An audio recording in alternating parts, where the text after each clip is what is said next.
Assalamualaikum warahmatullahi wabarakatuh. Perkenalkan nama saya Damar Sadewa Putra Purwanta dengan NIM 202301401110. Jadi tujuan video ini dibuat adalah untuk memenuhi nilai dari tugas UCP 3 AIK saya. Di sini saya ditugaskan untuk memilih 4 dari 8 soal yang telah diberikan dan membuat video soal pertanyaan itu untuk menjawabnya. Jadi, soal pertama saya memilih berdasarkan paradigma Islam dalam pengembangan iptek, analisalah bagaimana umat Islam seharusnya menyikapi perkembangan teknologi seperti AI agar tidak bertentangan dengan akidah dan syariah Islam. Jawaban saya adalah berdasarkan paradigma Islam, umat Islam itu harus menyikapi perkembangan teknologi seperti AI dengan menjadikan agama sebagai dasar dan pengatur kehidupan. Yang artinya, akidah Islam wajib menjadi landasan pemikiran atau biasa disebut kaidah fikriyah yang di atasnya seluruh bangunan ilmu pengetahuan manusia dibangun. Dengan demikian, setiap konsep AI harus distandarisasi benar, salahnya dengan tolak ukur Al-Quran dan hadis, serta tidak boleh bertentangan dengan keduanya.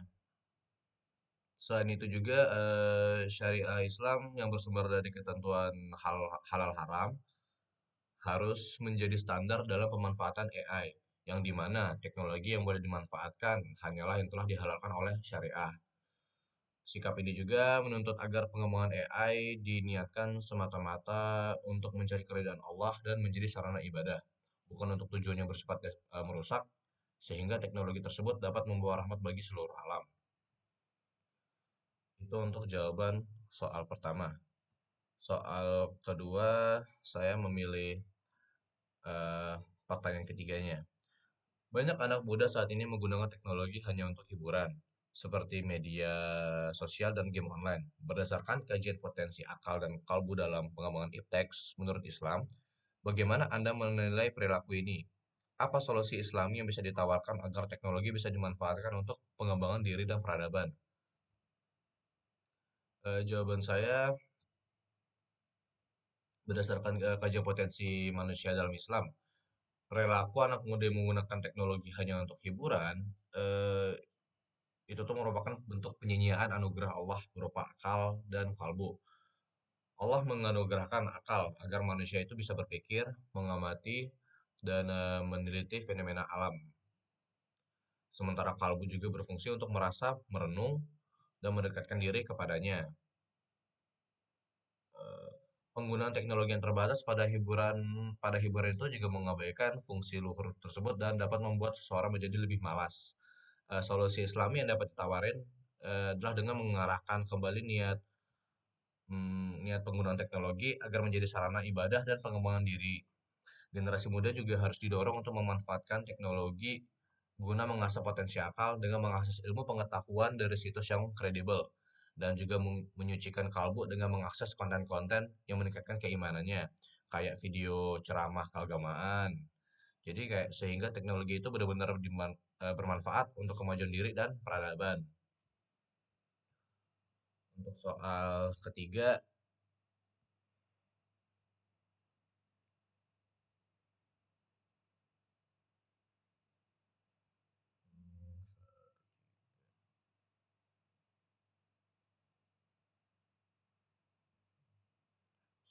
saya memilih banyak ayat dalam Al-Quran yang mengajak manusia untuk berpikir dan mengamati alam.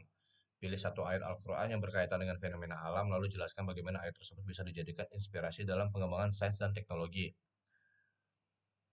Salah satu ayat yang mengajak manusia mengamati alam itu ada di surat Al-Baqarah, ayat ke 164.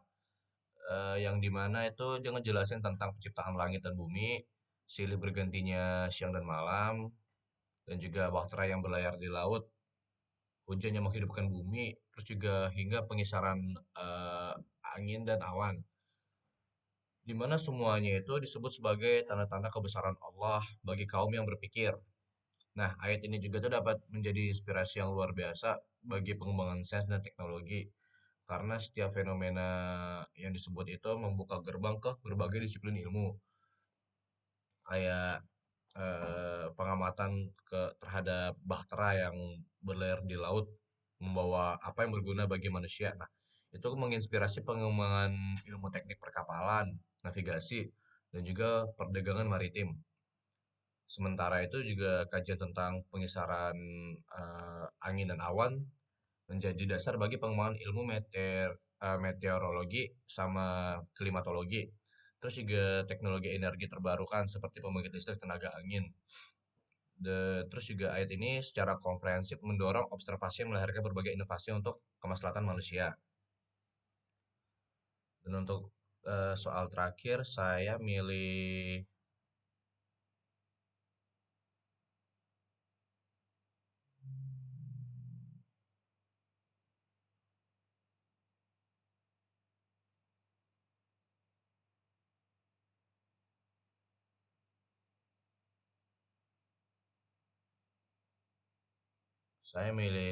ini yang terakhir.